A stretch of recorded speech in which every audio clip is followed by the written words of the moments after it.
Hey, hello everyone. Welcome to today's stream of discussion of Leetcode Weekly Contest 483, which was held on 4th January.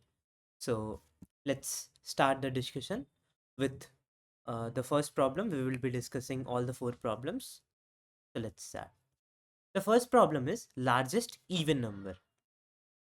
We are given a string S consisting of characters 1 and 2. You may delete any number of characters from S without changing the order of remaining characters. Return the largest possible resulting string that represents an even integer. If there is no such string, return an empty string.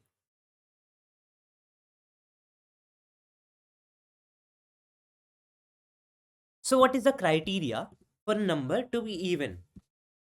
The last digit of that number must be divisible by 2. Alright, if a number is such that the last digit is 2, 4, 8, 6, 0, one of them, then it is an even number, else it is an odd number. So that is what this question is demanding. Alright, we want to make our last digit as equal to 2 because the number of characters are only 1 and 2. Alright, so the last digit should be equal to 2 or the string should be empty. Is it optimal to remove an element from middle of the string or starting of the string? No, because we only want the last character to be equal to 2. Okay, so start removing the characters from last up until you get the last character as 2, and at the point you get it as 2, then return that particular string, the leftover string. For example, in this test case we have 1112. The last character is equal to 2, so it is an even number, so no need to remove any element. In this test case, second test case, we have 221. The last character is 1, and this makes our number odd, so remove it. The leftover element is 22. What is the last character? It is equal to 2, and this makes our string even, so return the leftover string, which is 22. For the third test case, we have only 1. Remove the last character because it makes our number odd. Now the leftover string is an empty string, so return it. So how do we implement it? It is a real simple implementation. Just keep on popping back the last element from the string while the string has some characters left and the last character is equal to 1, or the last character modulo 2 is equal to 1. That makes our number as a odd number. Then pop out the last character, and at the point we stop popping out, just return this string. This is it for the first problem. So let's move forward for the discussion of second problem. The problem is word squares 2. We are given a string array words consisting of distinct 4-letter strings, each containing lowercase English letters. The word square consists of 4 distinct words: top, left, right, and bottom, arranged as follows. Top forms the top row, bottom forms the bottom row, left forms the left column, right forms the right column. Okay, what does this mean? So it is said that we have some words and we need to form a square, or let's say we need to form a square. Okay, so this is the first row, this is the last row, this is the last column, and this is the first column. So what do we find it over here? We need to insert a string in the first row, in the first column, last row, and the last column. So if we insert like this, then the first element of first row and first element of first column are equal. All right, because this element belong to both first row and first column. Similarly, for this element, the last element of first row, it is equal to the first element of last column. Similarly, for these two cells. All right, and we need to satisfy these constraints. Top at 0 is equal to left at 0. as we discussed here, this particular cell, top at 3, because we are given that the strings are of length 4. So string at 3 represents the last number or last character. Okay, so top at 3 equals to right at 0, this cell. All right. Now bottom at 0 is equal to left at 3, this cell, this particular cell, and the last cell represents bottom at 3 equals to right at 3. Okay. Now we need to return all valid distinct word squares sorted in ascending lexicographical order by the tuple, by the 4 tuple top, left, right, bottom. Okay, so over all the possible pairs of strings, if the first pair, not pairs, tuples of strings from the dictionary given to us, dictionary of words given to us, if the 4 words chosen satisfies this constraint, then all those combinations need to be returned uh, in our final answer. And what is the constraint of the number of words? It is equal to 15, and uh, 15 to the power 4 is 15 into 15 into 15 into 15. Okay, which is around 1e5. Okay, 5e4. Okay, tell it 1e5. But 1e5 is very much computable. We can compute easily up to 5e7 or something like that, even up to 1e8 in some cases. Okay, so 5e7 is 5e4 is very much computable in that scenario. So our first approach here would be to think of brute force. All right, what do we do in case of brute force? We need to make sure that the same uh, word do not repeats anytime. The same word cannot be a part of top, left, right, bottom, uh, all of them. Okay, it cannot be a part of any two of them also. It cannot be repeated, but same word can be top in some case and left in some other case. This is possible. All right, so let's start with 4 for loops: one for top, one for left, one for right, one for bottom. So write down 4 for loops. First for loop starting from 0 to n, second for loop 0 to n, third for loop 0 to n, fourth for loop 0 to n. First is I, j, k and l. Okay, now we need to make sure that no word is repeating. For that, take a set, insert all these indices we have chosen so far into this set. If we are actually trying to choose 4 letters, 4 words, all right, and if somehow some index is repeating, then set will have a repeating element and its size will be smaller than equal to 4, the number of inserted element. So in that case, continue. And the leftover scenario is what we need to check: this constraint, if it is satisfied or not.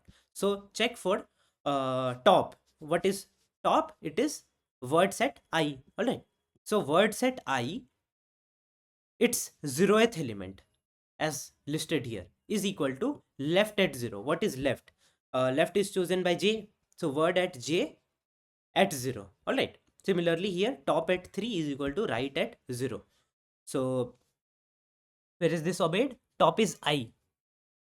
All right, top is I3, and right is k0. Similarly, another scenario where j is left at 3 is equal to bottom at 0. Bottom is L. Now last scenario, bottom 3, right 3, which is obeyed here. Okay, if all these conditions are obeyed, then put this particular pair inside our answer vector. All right, and at the end it's mentioned that we need to return the sorted ascending lexicographical order of these tuples. So we need to sort them simply. So just sort them and return this answer. It was a very much implementation based problem where we need to write brute force for our approach. So a major part of this problem was implementation. We have solved this. So let's move forward to the next problem, which is minimum cost to make our binary string equal. So the problem reads, you are given two binary strings s and t, both of length n and three positive integers, flip cost, swap cost, and cross cost. You are allowed to apply the following operation any number of times. To string t and s, choose a index I and flip si or ti. This operation cost flip cost. Okay, it means that up till so far, what the problem says that we are given two strings s and t, both consisting of only zeros and ones.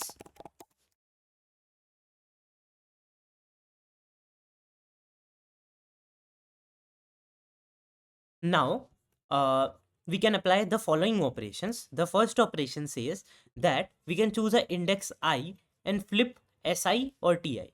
Let's say we choose this index and we flipped si, or we could have flipped ti. Okay, this costs us flip cost. Okay, one operation cost us flip cost amount. In the second operation, we can choose two distinct indices and swap si and sj or ti and tj. The cost of this operation is swap cost. It means that we can choose two indices. Let's say we chose the first index and the last index, and we can swap those elements. Okay, both were 1, so swapping both of them gives 1 again. Let's say we swapped first element with second last element. So the values are swapped, and this costed us swap cost, all right, which is given to us. In the third scenario, we can choose an index I and swap si and ti. The cost of this operation is cross cost. Let's say we choose this index, then we can swap ti and si. This costed us cross cost. Let's analyze the problem now.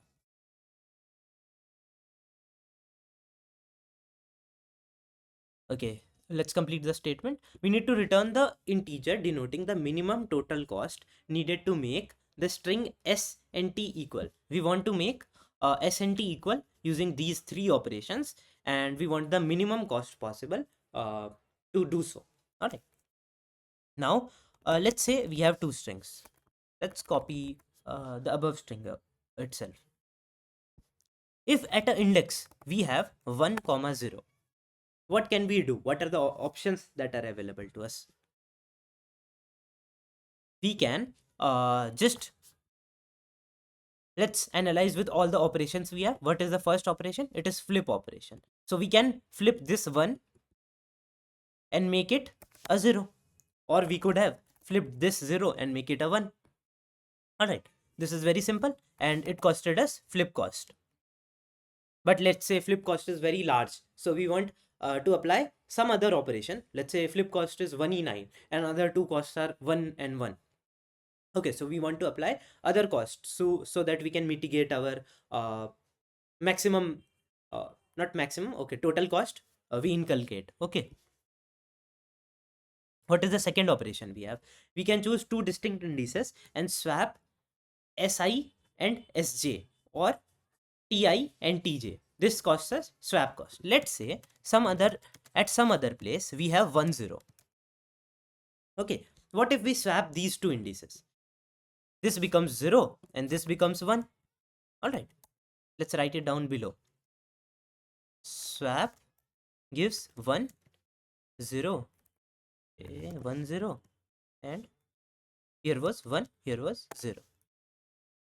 All right, so, and what was the cost? It is equal to swap cost. This was equal to flip cost, where we solved the index by flipping the bit, and it costed us flip cost, and this was done using swap cost. So what is the requirement for swap cost?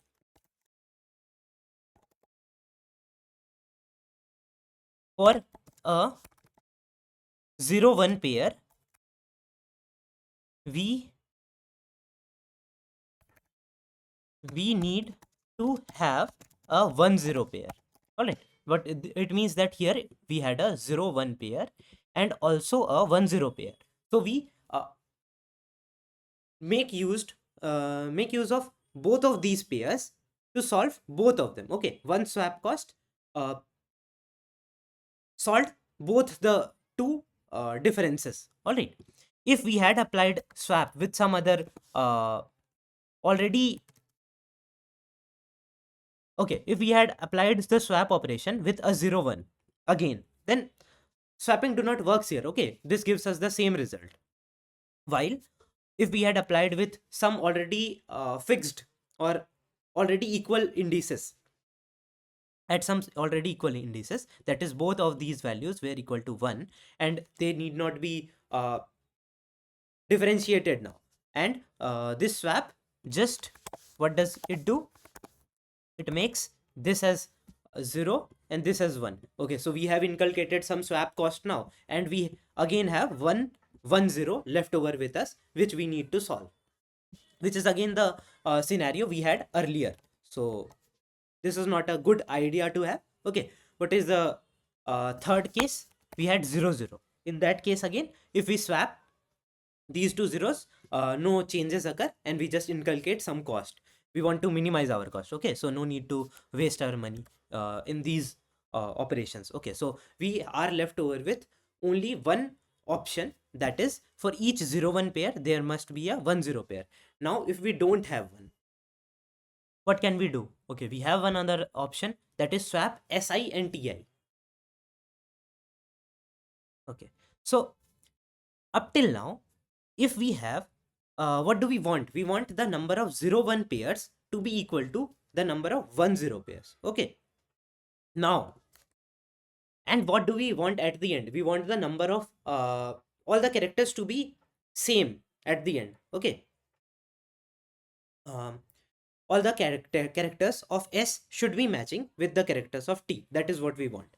So initially, if the number of zeros are very high in the first string and number of ones are very high in the second string, okay, then swapping won't work. Okay, but flipping can help us to create these 1 0 pairs, convert these 1 0 pairs to 0 1 pairs. Okay, here in this case, how many 0 1 pairs we have?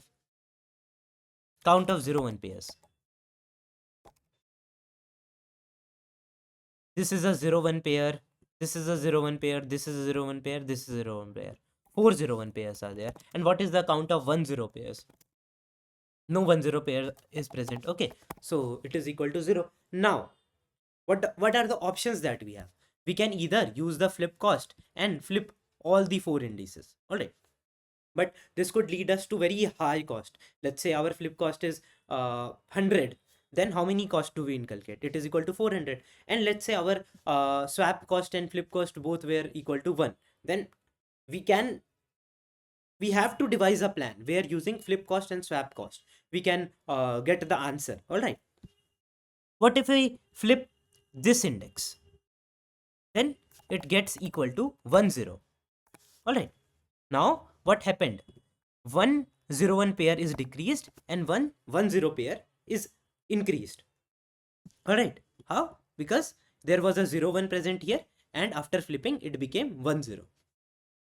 Similarly, if we apply a cross operation at this index, then again a 0 1 pair is decreased and a 1 0 pair is increased. Now, what was the requirement for swap cost to be inculcated? It is number of 0 1 pairs.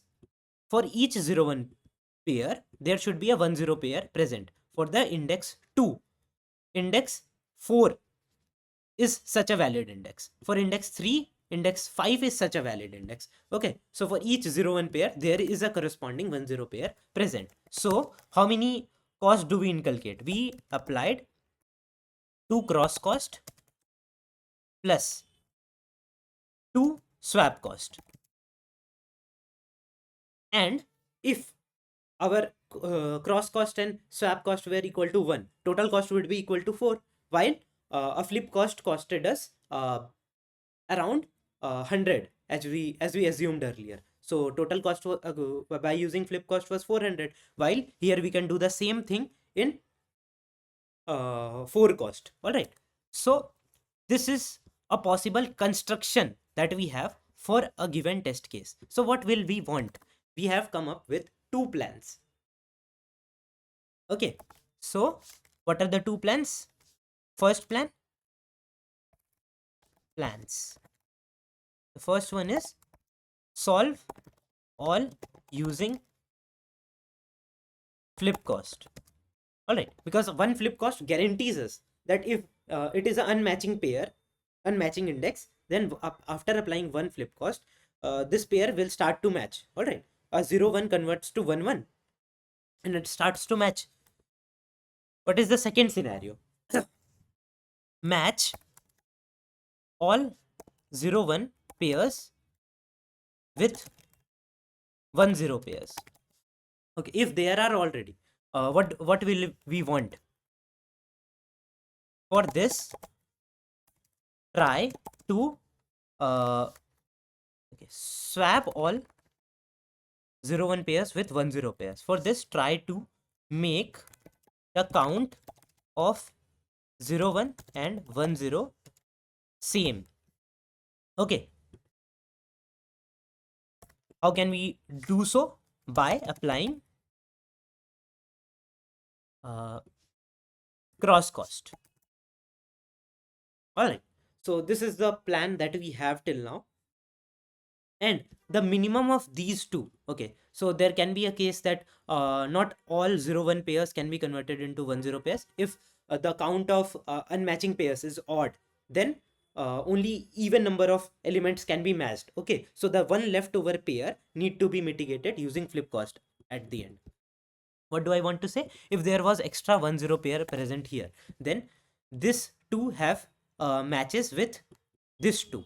All right, want to say that this two 0 1s have matches with this two 1 1s. Now this pair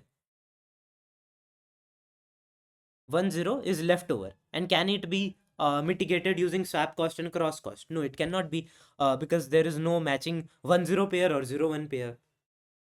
And we already discussed that doing an operation with already satisfied index only adds up on cost. It does not improve anything. So we are left over with only one option, that is applying flip cost. Okay, so this is the construction for us. Overall plan is this, and we just need to implement this. The minimum of both of these, the minimum of both these plans gives us the answer. All right, because we want the minimum cost. So let's move forward to the implementation part.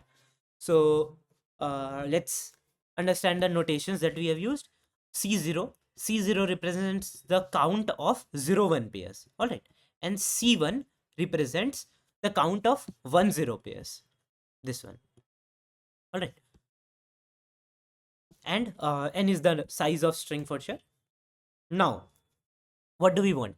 We iterate over the string and initialize the C0 and C1. C0 is 0 1 pairs and C1 is 1 0 pairs. If there is an unmatching in S and T at current index, that is, it is either 0 1 or it is either 1 0. So if the S character is 0, then of course it is 0 1 pair. So count of 0 plus plus. Else it is equal to 1, then it is a 1 0 pair. So count of 1 plus plus. Now we want the minimum cost. So start with cost is equal to 0 and start solving the unmatching pairs. First, uh,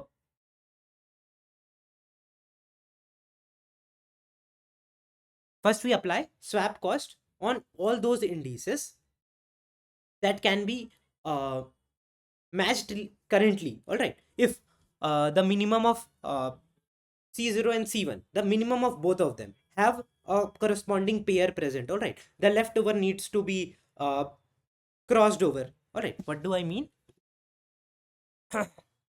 In this test case, where we had 1 0 0 0 0.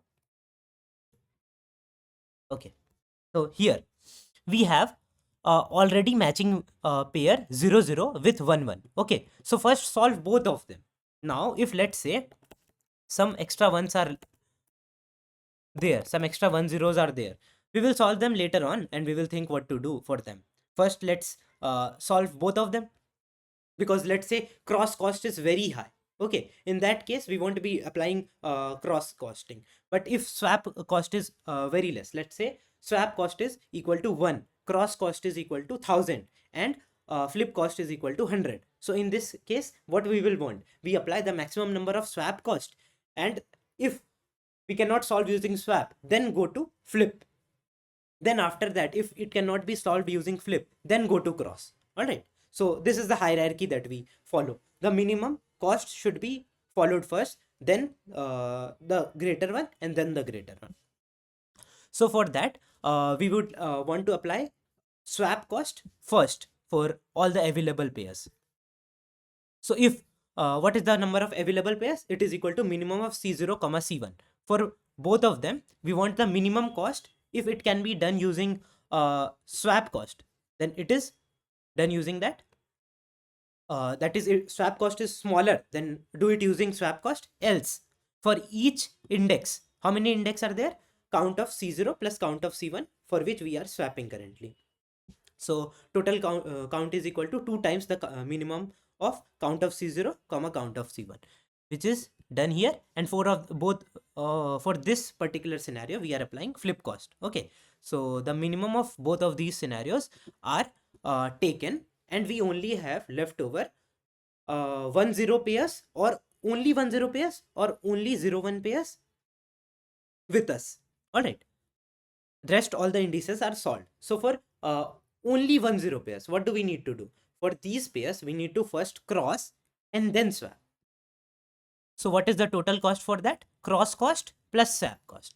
For the remaining elements, we can apply this particular thing only in even number of indices. All right, as we discussed earlier, for the case where this 1 0 was left, so divide it by 2 and multiplied it by 2. This gives us the number of elements that can be solved. Let's say 5 elements were there of 1 0 type, then 4 can be solved, and the fifth cannot be solved using this operation. All right, the operation of cross cost plus swap cost. So 5 divided by 2 is equal to 2, and multiplied by 2 is equal to 4. So 4 can be solved right now. So solve them either using flip cost or using cross cost plus swap cost. The minimum of both of them is to be taken. And at the end, if one element is left over, we can only solve that using flip cost. So add flip cost to our cost, and then at the end return the cost. So this was the construction. What was the overall understanding of this problem? Sort by costing, sort the cost, and try to apply the costs which are smallest possible.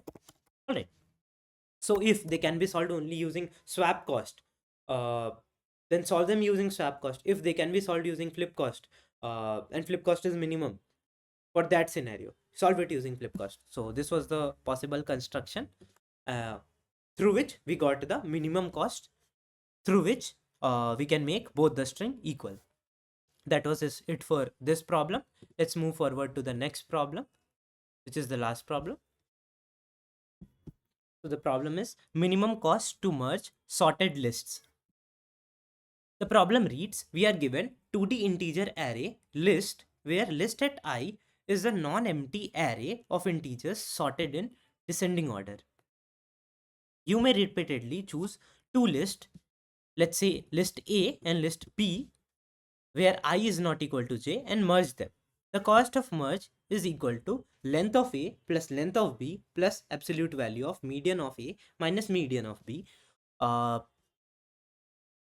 where length and medians are standard notations.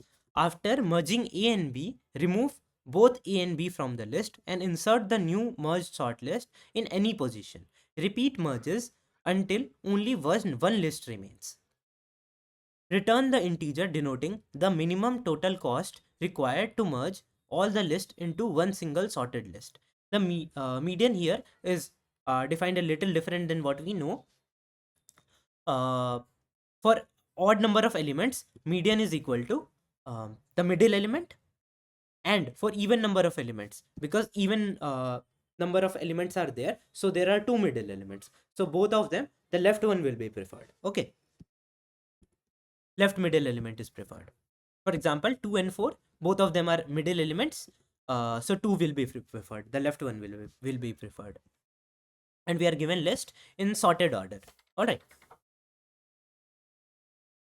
Okay, so let's understand the problem statement. So for example, in this test case, we are given a list consisting of some vectors. It is a vector of vector, that is, this list contains some other lists, and these lists are in sorted order. All right, 1 3 5 2 4 6 7 8, it is in non-descending order. All right, so what do we need to do? We need to choose at each step, we need to choose two indices or two lists and merge them. Merging them costs us length of first list plus length of second list plus absolute value of difference of the median of the two lists. For example, if we merge first list and the second list, what is the length? It is equal to 3 and 2. What is the median? For this, median is 3, and this for this, median is 2. What is the absolute difference? It is equal to 1. So total cost is 3 length plus 2 length plus absolute value 1, which is equal to 6. And what happens to the list? These two elements are removed and the new merged list is inserted. All right. Similarly, for this test, okay, so this particular condition now continues because we have two uh, arrays contained in our list. So merging of the two elements takes place. The first element has length 5, second element has length 3. Median for first element is 3 and for second it is 7. Absolute value of difference, it is equal to 4. So total cost will be equal to 5 plus 3 plus 4, which is equal to 12. All right. So what is the total cost that we inculcated? It is equal to 6 plus 12, 18. And we want to minimize this total cost over all the processes or all the selection or choice of selection of indices in each process. All right. So for all these test cases, we need to compute. And what is the constraint? We can note that the constraint is 12. Okay. And what is 12 factorial? Let's calculate it. Can we calculate 12 factorial? It is equal to 4e8, which is very large. Okay, so 4e8 is not very much computable in Leetcode, at least. So we also have some list to uh, iterate over during our computations. So majorly after this particular calculation, we come to a conclusion that n factorial is not possible. So overall total brute force won't work. Okay, what we could have done if 12 factorial was small, that we can pick up any two lists. Let's say our list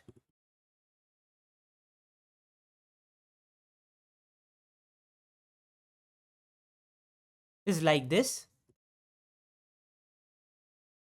then we could have chosen any pair of indices and merge them. All right, as far as we can do, let's say we choose 1 comma 2, then 2 comma 3 or 1 comma 3 in the first step, and after each step we could have a choice of the remaining indices and pick up any two of them.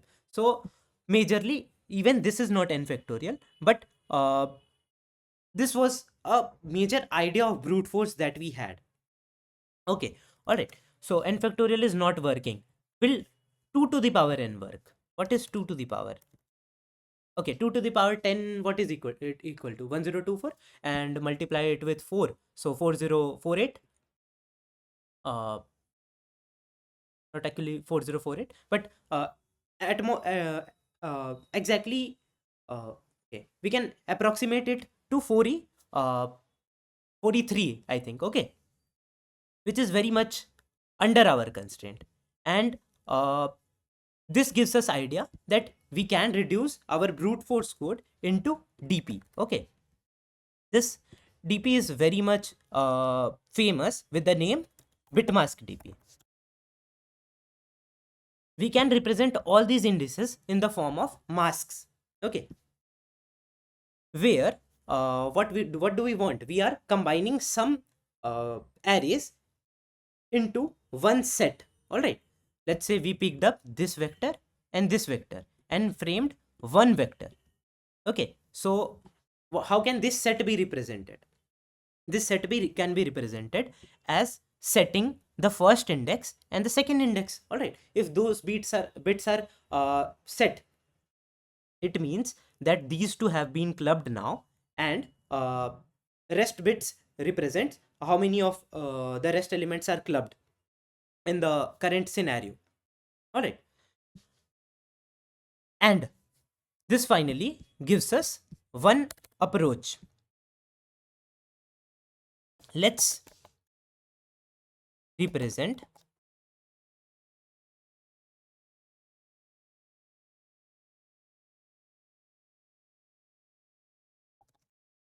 each index as a bit in mask.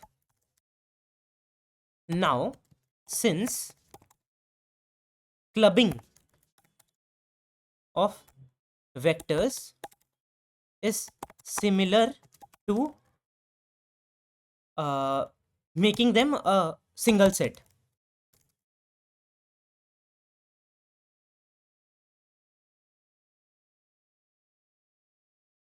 okay, so for each mask, let's say this is a mask.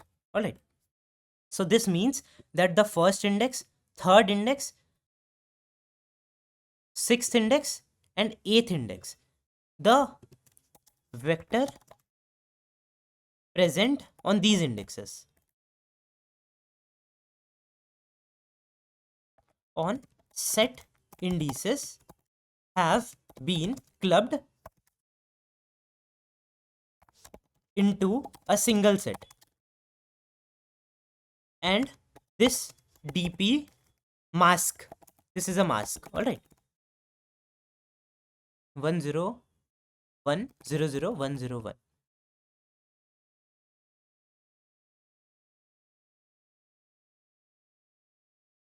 This mask gives us the minimum cost to club all these uh, indices into a single set. All right, now how can we calculate this DP? We are very much aware about the mask now.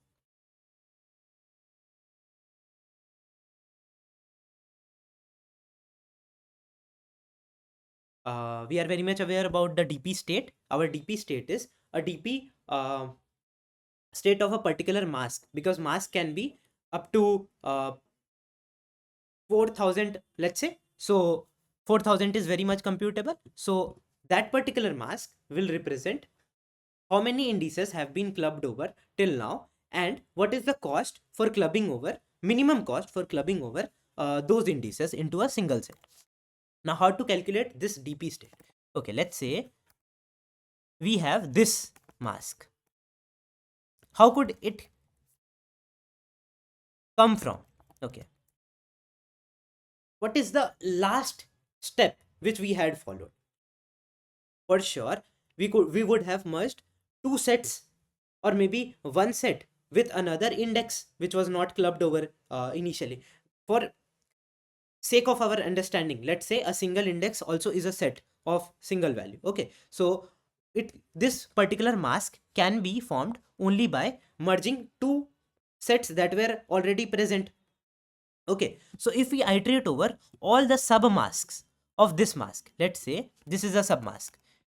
A submask is a mask where only the set bits of this particular mask is set, and all the places at which this bit has unset, this mask has unset bits, this particular submask also has unset bits, and for case of 1 it can be either 1 or it can be 0. Okay, now we could have clubbed two sets as such, 1 0 0 0 0 0 1 0 1. Okay, if we club both of them, with this set we are getting first and third index, and with this set we are getting third last and last index. Okay, and this finally gives us this mask. Over all the possible pairs of these two, of over all such possible pairs, we want the minimum of uh, all these pairs. Okay, so iterate over all the subsets or submasks, these mask, we are sure that the mask is formed, or let's say the set formed using merging of two sets. So iterate over all. Okay, so the sub mask and leftover left mask, this is a submask which is 101 0 0 0 0. So what are the leftover elements? It is equal to 101 at the end. Okay, so this is the left mask, gives us current mask, and over all such submasks we want the one which gives us minimum total cost. All right, this is it, because we have taken into consideration all the scenarios with which our current mask can be formed. So all the scenarios obviously gives us the minimum scenario as well. Okay, so what is the overall constraint? If you have studied uh, a very famous concept, which is iterate over all sub masks of a mask, enumerating submask of a bit mask. Okay, you can refer this page, and through this page you will learn a very optimal approach of iterating over submask of all possible masks, and it is done in 3 to the power n. Okay, so let's find what is the value of 3 to the power n. I guess the power function is not available here, so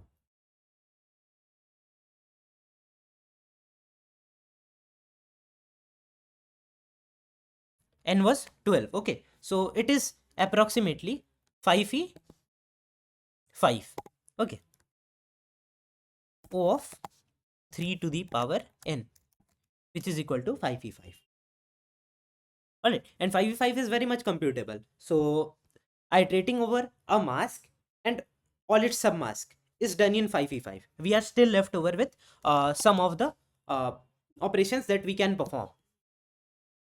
Now, for each merging of lists, we need to perform that thing also, because there are two lists, we are merging them in order to find the median. Okay, we cannot for sure sort both. We also have to sort that new merged list. Okay, so we need to think something for that also. What is the sum of list length over all test cases? It is equal to 2000, and this gives around I would say, okay, list at I dot length is equal to 500. Okay, and we are iterating over this current list length and this list length. So iterating them gives around 2e8 complexity. Okay, this was equal to 5e5, and after iterating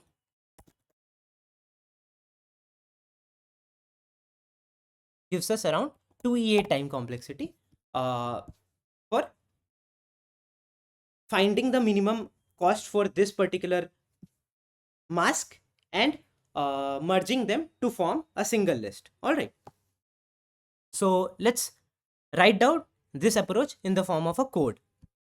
So n is the size of list, capital N denotes the number of bits that we are requiring, so total number of bit set, total length of bit set that we want. Okay, so that let's say there are 5 elements, so we want 5 bits. Okay, and what is the total length of required bit? It is, if we have this bit fitting, then we can have this bit fitting. Okay, because this plus 1 gives this, so 1 left shift n is the total length that we require, which is capital N. So we create a dp vector which represents the minimum cost to merge a particular set. Now we have a vector of vector which represents the merge list. Now merge list is again what we discussed earlier. The merge list represents what happens if we merge these two lists into one, and what is the total cost for that. Okay, and it also contains all the scenarios for all the bits, so it again is of size capital N. Now for the base case, what is the base case? In the base case, we need to define each of the set bits. Okay, each sets which contain only one list. All right, set containing this list, set containing this list, and set containing this list. What is the cost to form this particular set? It is equal to 0. So iterate over all the sets, and if only one bit is set, it means the cost required to form this list or this set, it is equal to 0. And merge list contains list of. All right, now iterate over to the mask, iterate over to the sub mask. This is 3 to the power n, and after this find the left or difference mask. All right, this was the left mask or the difference mask, represented here by difference. Now if this is equal to the same mask, that is no two elements are merged to form this mask, then that is a wrong scenario. Or if difference is equal to 0, this is also the same scenario. For these wrong scenarios, just continue, and for leftover scenarios, find the cost. How can we find it? First find the first median, which is equal to the middle element, and we want the left element. Okay, so the formula for finding left middle element is equal to length minus 1 by 2. Similarly, find the middle element of second list. Now the total cost is equal to cost to form first list, cost first set, cost to form second set, plus size of these two sets, plus absolute value of difference of median of these two sets. Now if this cost is smaller than the cost we have currently, initially we assigned that the minimum cost required is long max. Now if it is smaller, then for that assign this as the required cost. Now we need to assign the merge list also. Okay, so merge list first, we want to assign a new merge list. Okay, so first clear it. Now this is a function to merge these two lists in ascending order. You can write a brute force code for that also using 2 pointers, but we have a predefined function which you might have learned while learning merge sort. At the end, what is the final answer? It is equal to the cost to form the merge list consisting of all the elements. Okay, which is equal to 1 left shift n minus 1, and 1 left shift n is represented by capital N. That is it, and this passes all the test cases. So this is it for today. Thank you for joining. Let's move for the next contest, and let's meet in the next contest. Thank you. All the best for the next contest.